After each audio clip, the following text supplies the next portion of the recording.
Welcome back, everybody, to the Drop Culture Podcast. This is Brock, and hope you guys are having a good holiday season.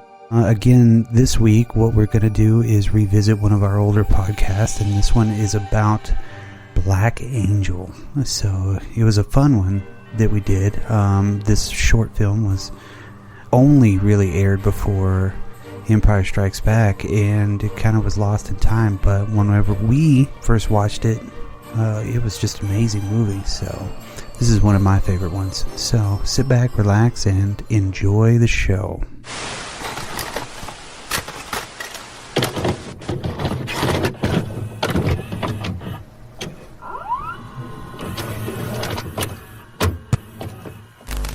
Stay your hand, Lord Death. Take me instead.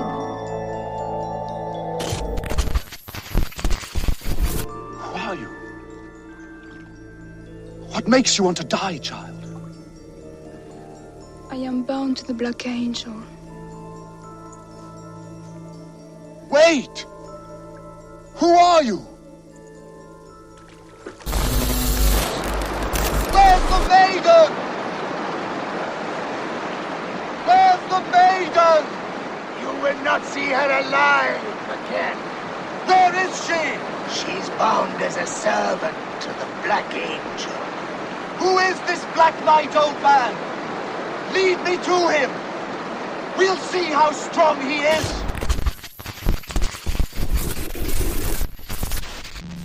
Stunted. Do you remember the movie FX? Yes. I do everything with special effects. I'm MacGyver, but not as cool. Not as cool. I can make a mask out of a paper clip.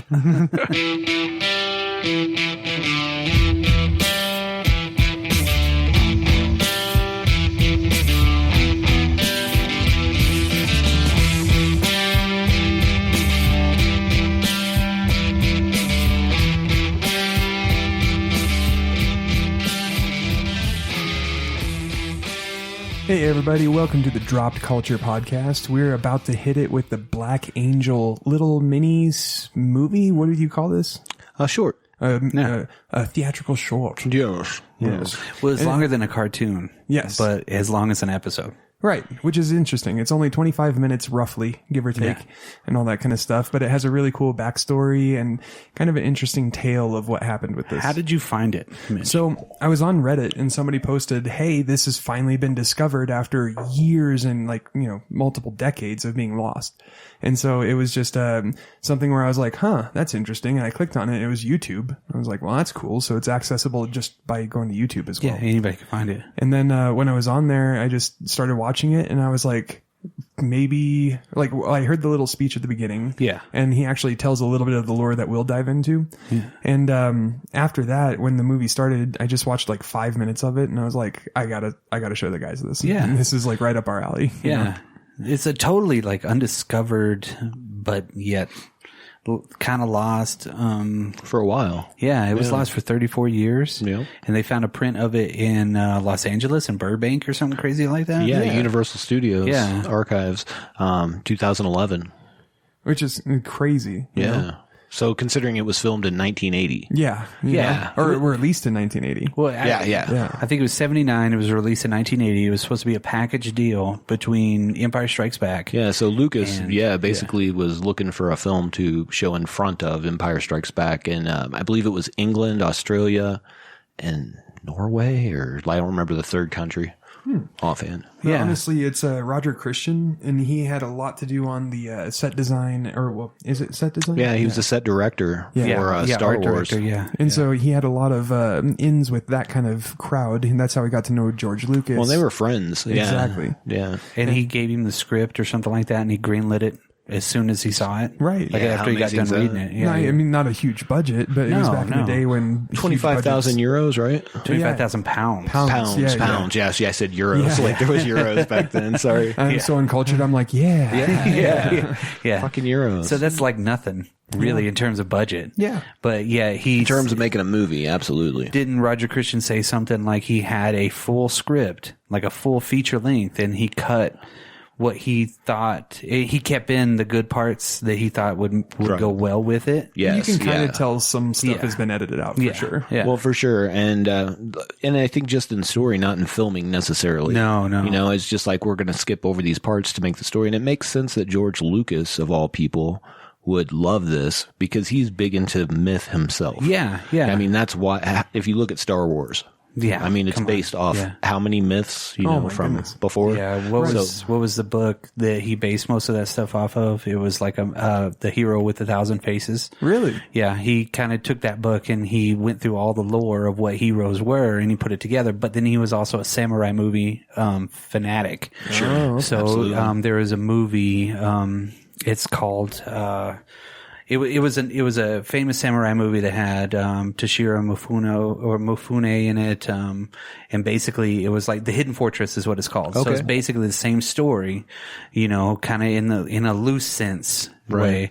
And they were basically, it was like traveling to go rescue somebody, and then they got to get out. Well, and if you think about that, like all the old myths were those. Yeah, you know, like you think even back to like Nordic mythology, Greek mythology, all of those, even back to Sumerian mythology.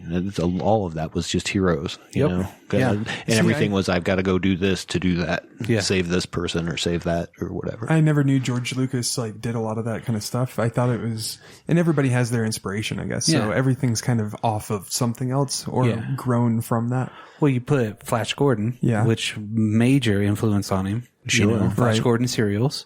And then you add, cause he sat down specifically with that book and was like, okay, how am I going to create a space opera? Basically. And he came up with all of this. And of course, after Star Wars, he was pretty much dead anyway, because literally like he was physically like so exhausted from making Star Wars after American Graffiti and THX 1138.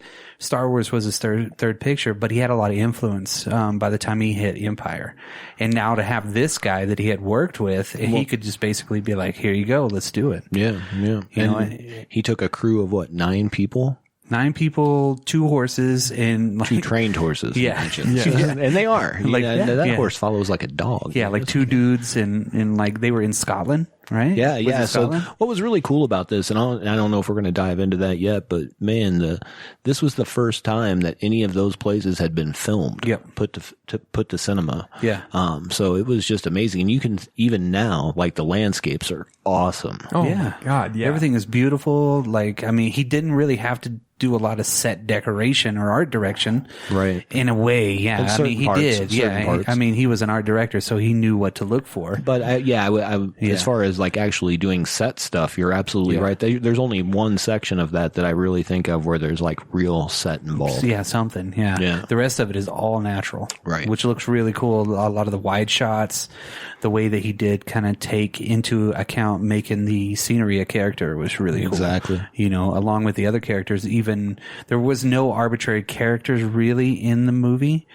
In this little short, because there was only like 4 characters in the whole movie besides those kids. So it was very small, but I mean, I think it was a really cool kind of a mythical. And didn't they say something like the guy that made Excalibur showed it to the whole crew? That was John Boorman, and John Boorman was a legit director. He had done quite a few things, but he showed it to his whole crew before they did Excalibur. Which makes sense. I mean, if you look at the way that shot and how Excalibur shot, very similar. Very similar. Yeah, it's got a very ominous, serious tone in it. 100%. The colors are great, but they're a little bit washed because of it's dated. It's dated. Big time. And he even says it in his intro. He's like, okay, go back, rewind 34 years. Yeah, because of when that video came out. Yeah. So like, he's literally like, okay, forgive it for what it is, but take a look. And he says something about it created a big stir after, and I'm thinking, what kind of a stir would they have created with this?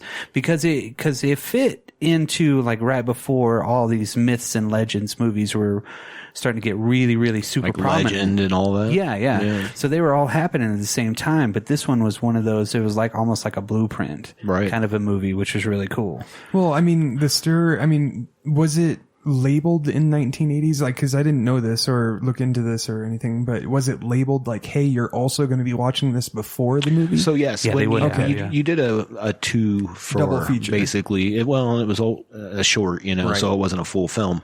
But they would do that it's quite often in Europe. Okay. And it wasn't Norway alone; it was Scandinavia, which is like Norway, Finland. Yeah, and all that. Okay. But imagine if you have the eyes of the people, okay? Yeah. So you literally do with Star Wars, because Star Wars was such a phenomenon. The second Star Wars is coming out, and that's going to change the fucking game again. Right. But everybody is there to watch fucking Star Wars Episode 2, fucking Right. Episode 7, whatever, Empire Strikes Back. They're Already there for huge. that. Yeah. And they get that package deal to where this movie's at the very beginning of it. And, of course, in England and most of the European countries, that medieval lore, the knight lore and things like that. Arthurian legend. Yeah. Yes. That is going to be a lot more prominent than would be in the States. Yeah, You're not going to sure. get you're not going to get the same kind of traction that you would if you were in fucking Alabama showing this. So everybody'd be like, "God damn it, fucking show Star Wars, you sons of bitches."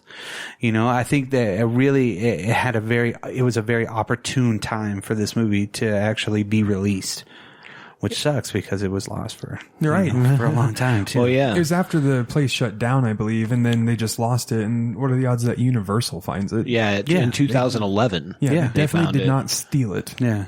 Well, no. Yeah.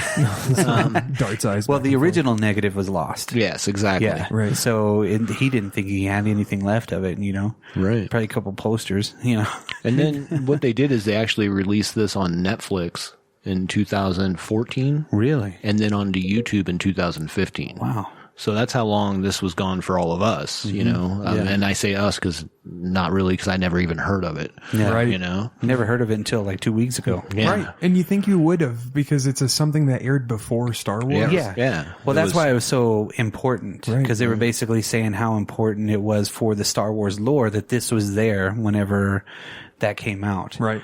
So people the people that did see it are probably like, oh, I don't even really remember. Wait a minute. I do remember it. It's actually pretty cool. That's where I'm coming back to what kind of a stir Right. would it have created? What kind of a notice would it have created? Because if it would have created a huge notice, the movie would have never been lost. Never. But I could see that maybe within the community, the directing community, those kind of people, movie makers, I could definitely see that. Yeah. And especially when you watch Excalibur. You know what I mean? Yeah. And if you haven't seen Excalibur, you should watch it. Yeah. Patrick Stewart, Patrick Liam Neeson, Stewart. Yes. Yeah. way back in the day. Yeah, that was a long time Yeah. ago. Because Liam Neeson was into those kind of movies because he was in Kroll too. Yeah.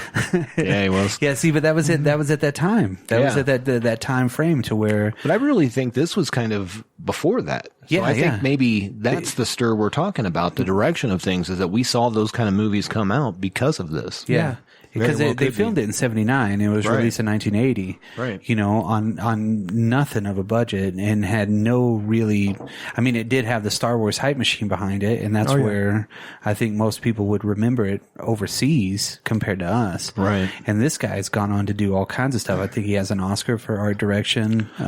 So it really, if we're going to get into Roger Christian, there is a black eye for Roger Christian. So yeah, he's done some good stuff. He was Oscar nominated for his work on Alien. Is what you're thinking of. Okay. So Alien, Star Wars, before this ever even came out, really, you know what I mean? And then he did get the Academy Award for Star Wars, Academy Award for Best Art Direction. oh yeah, he did. You're right. Yeah. You're absolutely right. But he was also Oscar nominated for his work on Alien. But then he came back and he did The Return of the Jedi and Star Wars Episode 1. He was the director for the second unit.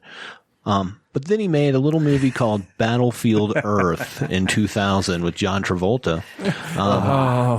Yeah. I don't know if anybody's seen that. Anybody here seen that? Yes, Yeah. multiple times. I looked away. Yeah. Good choice, because that was a piece of shit. Oh my God. Now he has a couple of noteworthy things that he directed because he directed that one as well. So that's a hit to the groin on that Yeah. one. Yeah. But I mean, before then, you're talking about Starship 1985, which I've never watched, but I've heard of in one form or fashion. Nostradamus, he directed. The Final Cut, I've never heard of that. And then Underworld from 1996. Oh, yeah. And then Mastermind's the year after. You know? So I think I was blinded by that because of Battlefield Earth. I was nobody like, blames you. yeah. That's rough. But yeah, I mean, he has this very, very, very niche movie, and then he has Battlefield Earth. So the guy's had a storied career in a little amount of time that he's done things. 100%. Yeah. And one of the things too is I think if you're, John Borman, the guy who did Excalibur, if you're influencing him, he had already made Deliverance by that point, hadn't he? Mm-hmm. You know what I mean? Yeah. So that was 70. He's like he's a pretty big deal already. You know, and he's like getting that from you. That's awesome. Then you're lending to that, I should say. Yeah, didn't he influence the fight scene where Luke fights Darth Vader in the cave? In the cave, yeah. Just so with the way he steps, the way that they the slower, fight, They the actually slow motion, because you see that in the fight scenes and all that. They even mention that. Yeah, it's iconic in Star Wars, but to know that he basically. Lucas saw that in his work and was like, damn, that would look really cool in a fucking Star Wars movie. It's pretty cool. Yeah, absolutely. 100%. So I know, everybody makes a shit something, so I won't hold Battlefield Earth against him too much. I can't hate him because he's a huge fan of Peter Jackson. Yeah. So I can't really hate on him. No. Star Wars Episode 1 for George Lucas is what I gotta say is a shit movie. Oh, is a shit movie? Yes. Okay. Episode 1. You're talking about the Phantom. Oh, yeah. Yeah, that was a shit movie. I thought you were talking about like Misa don't like that one. 4. Yeah. No, number 1, Phantom Menace. Misa tortured the whole time. Yeah. So I could get through that one, but I was pretty young when that came out, right? I think the only reason I got around that was the Darth Maul fights. I was like, okay, that made it worth it. Yeah, and then there was other things that were cool just because of the times and seeing the CGI, and you're like, I'm in this world. But once you got past that little bit of first layer, there's a shitty onion underneath all those layers. The second one, to this day, I've never seen all the way through without falling asleep at one point. Yeah. Yeah. And I've seen the whole movie. What you need to do. I've just never seen it all the way through. This is kind of like me and Speed. Yeah. Well, this is what I do.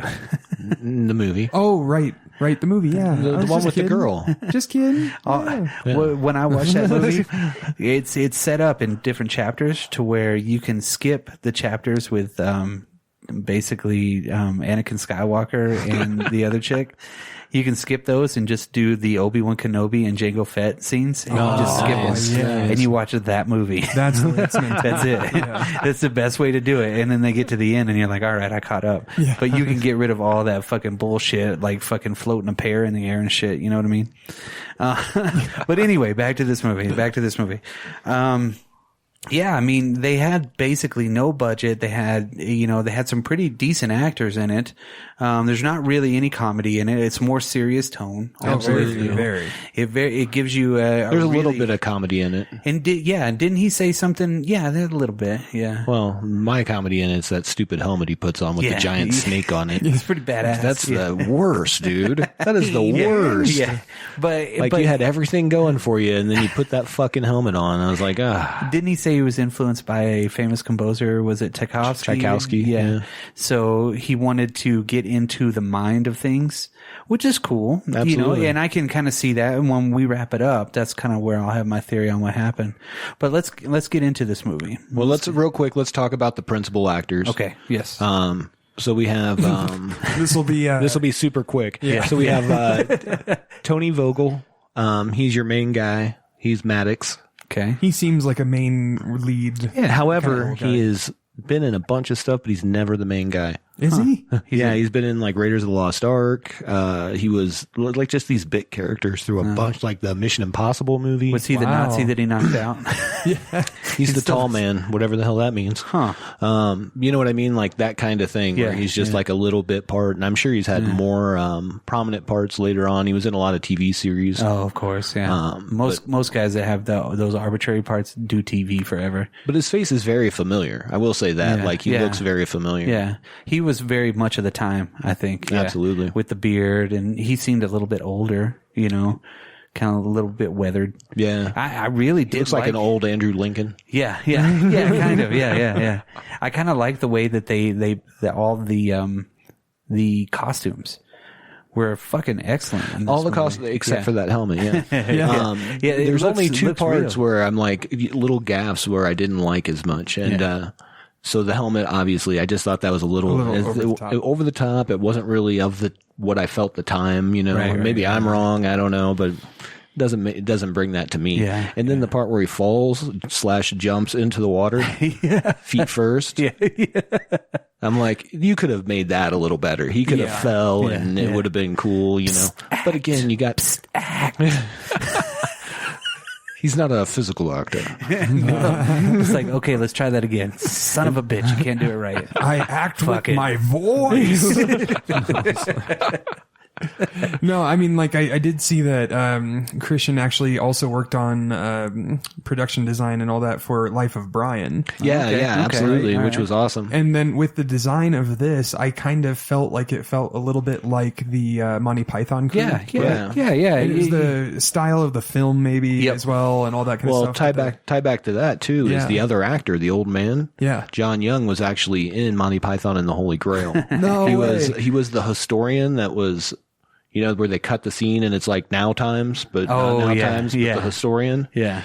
He was also one of the dead bodies. Oh, Yes. Yeah. That's awesome. But he was also in Time Bandits, this guy. His name was John Young. Oh, that's And he cool. played Reginald, and I don't remember that character offhand, but he was in The Wicker Man. He was the fishmonger, a fishmonger in The Wicker Man. not the Nicolas Cage one. No, the 1973 version. Okay. All right. And he was also in Life of Brian. Hey, Nice. There you go. You can see the way that the costumes looked, how you could really tie that to it. The look of the overall film. Yeah, and it wasn't funny, but it just had that Yeah. vibe. Yeah, the film. Film part of it. Yeah. And I didn't find anything out about the Black Angel or the Maiden on purpose because I want it to remain a mystery. Yeah. I mean, is there actually stuff besides fan fiction? No, I meant as far as like the actors. Oh, yeah. That's a mystery because they're very mysterious They throughout were the mysterious. movie. So maybe we should tell the story of what this tells real quick. Should we say something about like what the actual story is? Because I don't think we've touched base on that. Yeah. So it's like a hidden concept for our listeners at this point. They're like, what the hell are you guys talking about? What is Black Angel? What is Black Angel? What is Black Angel? Well, I mean, the Black Angel is the short, and pretty much it's a knight that's in medieval times. He's a crusader coming back to his lands, finding out that most all of it is like poverty-ridden and like Plague has come. There we go. Yeah. And when that plague is happening, you can definitely tell when they're talking about it too. They're like Brock and I were talking about it earlier, and it's don't go towards the children; they're tainted. Or whatever he says. They've been tainted.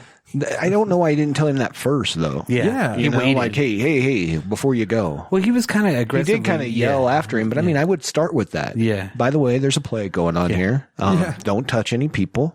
You know? I think, well, he does mention something like that. It's like the plague is taking most of the people. at the beginning. But I'm just saying. Yeah, you but know. if you see anybody, don't touch them. Yeah, don't go near them. Yeah, exactly. Y'all come back now. Yeah.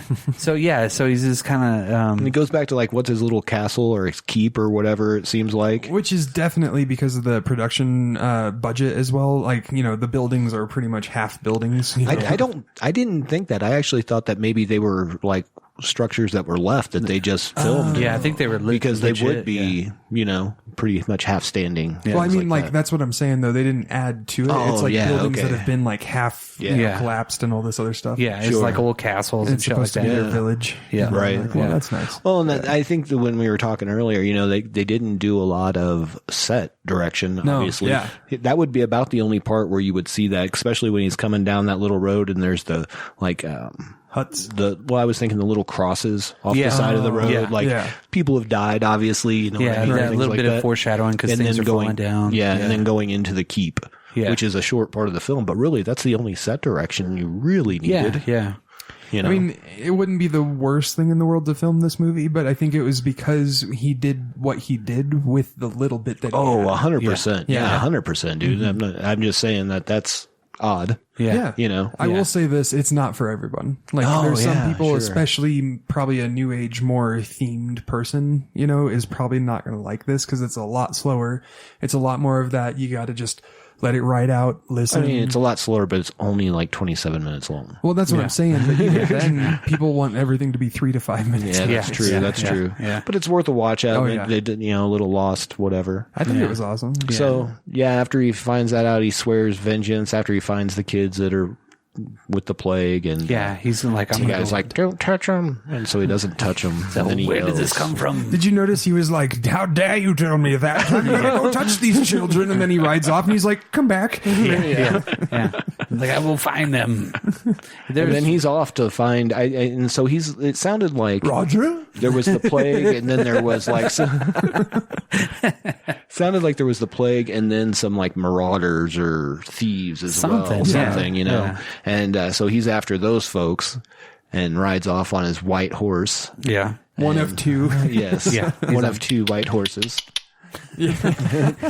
and then randomly just falls into a lake. Yeah. Or a river, or was it a lake? I don't know. Yeah, Water. see, he drew out a lot without the dialogue because the guy was alone. Mm-hmm.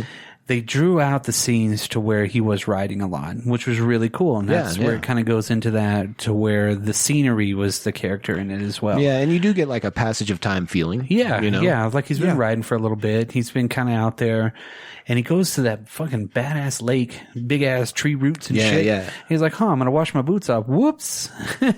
Yeah. And then he's like fucking like 50 feet down. Well, yeah. So apparently, I mean, this lake is straight down from the bank. Yeah. You know what I mean? Yeah. Like crater. But like the obviously, cliffs like of his Dover. armor, would be heavy, so it would pull him under. That made sense. And then, of course, he gets a vision. Well, he puts on his helmet because he really wants to kind of like kick ass. You know what I mean? He's like Got fucking his snake helmet on. I won't put my That's where motherfucking Cobra started, bitches. Yeah, because he's like, I want to put on my motherfucking snake helmet and I'm out. And but that's the thing. Like whenever he's underneath the water, he hears a voice. Right. He hears that maiden's voice or he hears a woman's voice, something like that. But he takes off his helmet. Yeah. What for? Was that the only thing? That was the thing. Did you see how big that fucking snake statue was on top of that? Yeah. It didn't even sit straight. That's what I either. thought. As soon as it came off, I was like, yeah, now he can float. Yeah.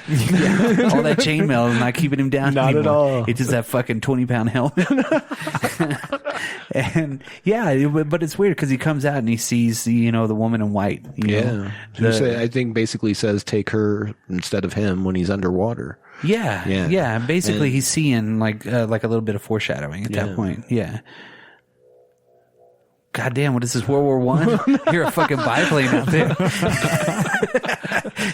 What's weird is we're really under too. We're downstairs. I know, huh? That was crazy. This is old school. The fucking Red Barons out there. We just all of a sudden hear like, Is he going to bring some pizzas? No, that. Yeah. pizza's here. The pizza bomb. Biplane pizza bomb delivery. I'm in, dude. The pizza is non-existent after it drops, but worth it. All right. Let's get back. That kind of flowed or stopped the flow there. Goodness. So yeah, he's under the water. He's really kind of deep down, kind of hanging out with the Loch Ness monster. He's that deep. You know what I mean? He comes out, he sees that chick, and then he's like, "Who is this?" So he starts following her, right? Yeah, and she tells him to stop following her. Yeah, stop it. Leave me alone. Like not in a bad way, but she's just like, turn back, blah, blah, blah, blah, blah. Now, if this was nowadays, it would be scrutinized. Yeah. Because she saved his life somehow. Respect her wishes. And that's where he meets the old man. Yeah. And he's like, oh, she's prisoner to the Black Angel. Yeah. Which we assume is a Black Knight, I guess. Or the Angel of Death is how I That's looked what at I it. thought too. Yeah. That's 100% what I thought. Yeah. But obviously it's a knight as well. Yeah. Yeah. Because And Arthurian legend almost. And the home dude's like, no, you don't want to go up there. Yeah. He's like, but yes, I do. And he's like, no, you don't. And he's like, but yes, you do. And he's like, okay, cool. He's like, you're courageous. Yeah. And then he laughs. He's like, ha ha. Yeah. You're following him the whole time, or the guy's following him the whole time, and he's just laughing. Yeah, but he jumps. He's like really fast. Yeah, And like all of a sudden he's up on the side of the mountain and he's like, wait. I think he was also the Black Angel. He might have been. That's He what might I have been think. his little soothsayer or something like that. Like the same person. It was just him. And then he's like, all right, this guy really wants to do this. Let me go get changed. well, yeah. Well, the thing about it is they get up to the top, right? Or they're at the top of some place, right? Right. And you see him walking his horse up because he's not going to leave his horse down at the bottom. He says, hey, Knickers. Yep. Whoa. And they- Whoa. Yeah, Okay. I thought you said, sorry. Ooh. Wow. I said Knickers. And so Knickers and him go all the way up to the top, right? And then the dude's already down kind of a little bit ways, and then they pan back and they show the Black Knight. Yeah. His silhouette, so he's watching the whole time. And that's when he runs into him into the forest, like the dark forest. Now the colors in this one look really cool. The Absolutely. cinematography in that part of it looked really badass. The too. foggy kind of. And this is where we get the battle that's like the battle in Star Wars. yeah. It's Or like he's got an Empire, axe. rather. You would think that this dude would carry something better than a battle axe, I don't know, man. Battle axe is pretty effective. It's pretty cool, This but guy's got like a 6-foot pole with a spear on it. yeah, yeah. That's why you have two axes. yeah. He has an axe and a shield at one point, and they really kind of get into it. And I mean, they're exchanging blows, but the Black Knight or the Black Angel basically like disappears, and he's like, "Whoa!" It's like, and then he's like always reappears. jumping and like running at him Think and like of totally fighting. the inspiration was Yoda in that one room where he's fighting The Emperor jumping like a frog and shit. Yeah, no, yeah, he Cuts kinda- through him and he becomes fog, and then he's over here Yeah. and he's jumping at you. Yeah. Yeah. So it's like fighting Nightcrawler. Yeah, exactly. Yeah, Which is like he pretty can, cool. Yeah. he can appear, Especially and in go anywhere. 1980. Yeah. And at one point, you think that Home Dude's winning too. Yeah, Oh, yeah. you really do. You're like, 100%. oh man, he's totally slashing that dude up. But then they pan back out, and you're like, oh no, he's still hitting his. Yeah. he's still hitting his bow staff. Yep. Yeah, and I mean, the White Maiden is there, right? Yep. So she's still kind of watching from the side, and And he at one point says, "Take me, not her." yeah, You know what I mean? Yeah. Which is what she said. The opposite of that when he was underwater. right. Remember? So like he's trying to free her Yeah, from he's this. He's to the Life point for now. life. Yeah. yeah, because she helped him. Yes. So it was he owed it to her. Is Yeah, what That's he what said. he felt. Yeah. He's honor bound. Yeah, he needs to go, save her from whatever that thing is. Following that hero mentality. Yeah. you know? Exactly. Yeah, Sorry about that. yeah. And then they, ASMR. but then with when the wrap up of the battle, I mean, the Black Angel is standing there in front of him. And he walks up to him and he kneels in front of him, right? And that's when he says something like, take me instead of her. And the Black Angel's like, okay. It kind of hits him on the side, like almost kind of knights him in a way, kind of hits him on the shoulder, and the dude just fucking knocks out, right? And it was kind of a weird blow because it's like, did he take his soul at that point? We don't know, right? Yeah. It just kind of. But then you do a backtrack to where he's still under the water, know? So instead of taking off his helmet is still on. That's the end of it. Yeah. So it's like he rewound him into the point where he's going to die anyway. Right. So the maiden, So maybe that's where he dies and the maiden gets to go? yeah. Or maybe he just gets both. Maybe it's a twofer for the Black Angel. But maybe the Black Angel feeds off of courage or okay. feeds I see off what of you're these saying. battles, and then he puts people in these positions to where they have to make a choice. You make the right choice, and then you get to die honorably. Right. Which drowning is not an honorable death, especially if you're a fucking Crusader knight. Yeah. You know what I mean? But does he save the maiden? Because they don't really say Yeah, it. no. But I think he rewound it, and the dude kept his helmet on, so. I think that eventually did him in. Right. He was going to die there anyway, but he gave him a choice at that point to live or die by following. The White Maiden was there in those woods, like she probably lived there, and people on the brink of death have a choice to either fight or just go ahead and fucking pass away, and if they're selfish. So what you're saying is he could have taken off the helmet, lived again, but then not chased her? I'm out. No. Yeah. Yeah. Right. Yeah. Yeah. Maybe. Yeah. Cause Learned a life lesson there. Let's move on. yeah. He's like, no, see you later. Yeah. I'm going Peace back out, home. White Maiden. Thank Yeah. you. Yeah. Thanks for helping me make the choice. Yeah. But it's but like he said, how he likes to get into the minds Exactly. of people and get underneath things. So- Okay. Well, I can see that. I have my own theory on this whole love it. principle at the end, right? Love it. So what happens is he drowns, right? Now the girl has already passed, right? She's already been killed by the angel of death, right? And he's taking her through purgatory or limbo, maybe, right? So it's like the passing of the middle ground, and that's how the angel of death does it. He takes them to death, Okay. and before he had a chance to, he ends up getting this guy. He's like two birds, one stone. I'll just take him too, pretty much, right? Okay. So he comes out of there and all that, and he comes out of the thing where he should have died. Yeah. Right? And that whole thing is technically in limbo. So it didn't really happen. Yeah, yeah. And then when that whole thing happens where he deems him worthy to live, or he shows his worth, or finally gives up him for her, then he just goes, all right, you're back alive. And then he goes and he happens to be back, but his helmet is on. So something happened. Yeah, yeah. Right? Yeah. So it's a little more mythical realm kind of thing okay. with it, but it's just like a different concept that I had. Yeah, no. I like that. I kind of thought Yeah. that maybe the whole thing happened in his head. Yeah. And then he was like, came back to, this is still on my fucking head and I'm drowning. I just have a great imagination. Yeah, And- yeah. The moments before Based death. off my mythos, based off what I believe, right? Or it's that. Yeah, he actually goes to fight him in his head right Yeah. before the end. So you could take that a lot of ways, I think. Yeah. Or what is it, MDMA? That's like pretty much the God Yeah, particle that yeah. releases when you die. Right? Exactly. So maybe that was just his little God particle moment. Yeah. You know? Exactly. Yeah, that was Which could be moment actually before. could be the same as Yeah. It what could you be. said, Yeah. because maybe that's the connection. Right. Yeah. Yeah. And maybe he was there to protect her in the afterlife too. Maybe that's how. Maybe she was there to protect him. in Woman the afterlife. power. Oh, yeah. See? Yeah.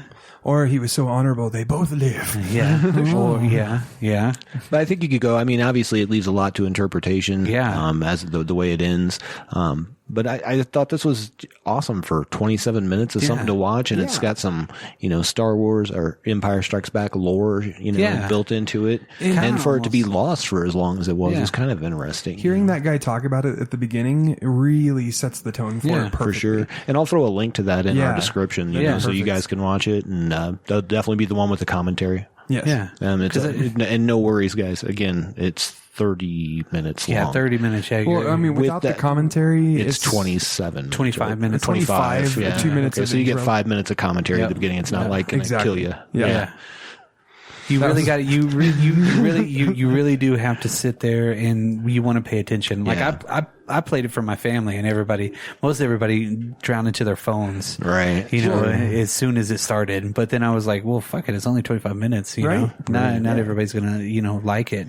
I mean, like, it's definitely not everybody's cup of tea. Yeah, That is yeah. 100% sure. There's certain people I definitely didn't watch this with because I knew it was not going to be. Well, like- I made the same mistake with on Thanksgiving. I was like, man, I want to watch something, but I want to watch something good, and I don't want to watch something holiday-ish. So I put on Adventures of Baron Munchausen because I love that movie, dude. And of course, halfway through it, most of the people that I was watching with it was like, okay, So this way to go, Brock. this was always a plan for me and my brother. It was like after everybody ate food and everybody kind of tired, and they maybe watched something they wanted to watch, but we really wanted to play video games. Nice. So we would put on the Holy Grail and like everybody would pass out. Yes. And we'd be like, cool. It's video game time. Yeah. No, I mean, kung fu movies are always good on Thanksgiving, but this one was a pretty cool one to kind of, cause I had done a whole bunch of work that day too. Mm-hmm. I've been working on a lot of stuff. And then when I got done, I was like, cause I was kind of watching it while I was working, and I was like, hey, can we watch this?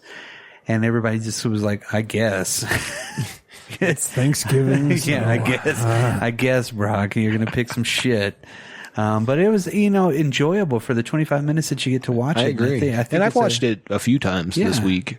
I started by watching it, and I was on my phone a little bit here and there, and then about 10 minutes into the actual start of the film, at least, I was like, nope, hold on. And I had to set this down and like rewind it, because I was like, this is not a movie to like leisurely watch. Yeah. You have to kind of be focused on it. Pay attention. Yeah. And that's what I did. I paid attention to it, and I was, for something, I think it needs to remain the way it is. Yeah. Oh, yeah. Well, I know that he was pushing for funding a full-length version. Yeah. That's Back been a then or few. now? No, like recently. Oh. Yeah, like a GoFundMe. 2015, 2016, he started a GoFundMe, and they were saying it was going to come out in 2018, but I don't know where that's at now. It just seemed to like disappear into the ethers. You know what I mean? Yeah. Is what I saw anyways. If there's any news out there and any of you guys know, let us know. No, yeah. Dear listeners. Dear listeners. Yeah. I mean, listener. Yeah. I.e. Nope. They just left 2. Yeah. No, I think this is something that, yeah, if you like movies, you like cinema, you like anything like that, that you could be able to plug it in and enjoy the piece of something right there. And it really is a kind of a really cool piece of old school filming techniques and everything. And if they remade it today, they wouldn't be the same. They couldn't do the swashbuckling kind of bullshit that they would normally do in these movies like that. They would have to leave it very, very dark and kind of almost like the new King Arthur movie. What was the one that had fucking Wesley Keira Snipes. Knightley? Yeah. But it was directed by Antoine Fuqua, which he directed Training Day. Yeah. And it has Mads Mikkelsen in it. It has a whole bunch of people in it. It's a great medieval movie. Okay. Have you ever seen it? I don't think so. King Arthur came out like 10 years ago, man. Okay. It is a fucking fantastic badass movie. Oh wait, is that? I think I have seen Yeah, that. and it's got a whole bunch of big guys in it. Is Crow in that one? No. Who is the main dude? Let me find it. Dude. The dude. Who is the dude?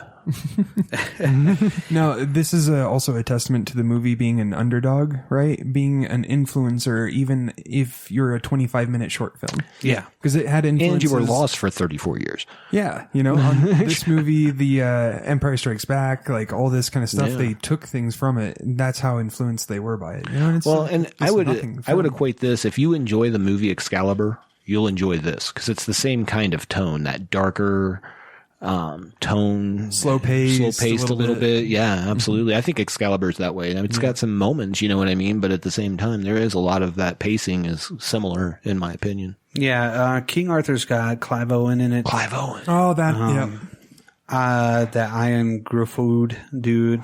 Is Keira Knightley in that? Yeah. Joel Edgerton's in it. Hugh Dancy. Okay. Ray Winstone. I think I have seen this. Ray Stevenson. Long time ago. Yeah. Stellan Skarsgård. I mean, it's an awesome movie, and it's just great movie. And Antoine Fuqua directed the very powerful movie, The Equalizer. Yes. And Training Day. Yeah, of course. So I mean, an unusual pick for a movie of that kind of a caliber, but he kills it in that movie. It's awesome. Yeah. And you can almost point to this movie as being would be a really cool influencer for it. Of course, because I think any of that, I could see that movie actually being influenced by Excalibur, which was influenced by this. Yep. Kind of bring that in. But I'll take you on the little journey this took me through, and I'm going to recommend this to our listeners. If you just put Black Angel into YouTube and watch the one with the commentary, the next video that plays is another short film called Paradox about 2 guys in a well, which is amazing. Wow. I don't know if it's amazing, but it was good. Okay. It was good. And then the third one, and I've tested this because I watched it a few times, and it seems like, at least for me, these are the ones that keep coming up. And then the one that comes out on right after that one is about a guy who keeps time traveling back and meeting himself until there's like a bunch of them. Whoa. And it's really weird. Worth a watch as well. So I dive into these shorts.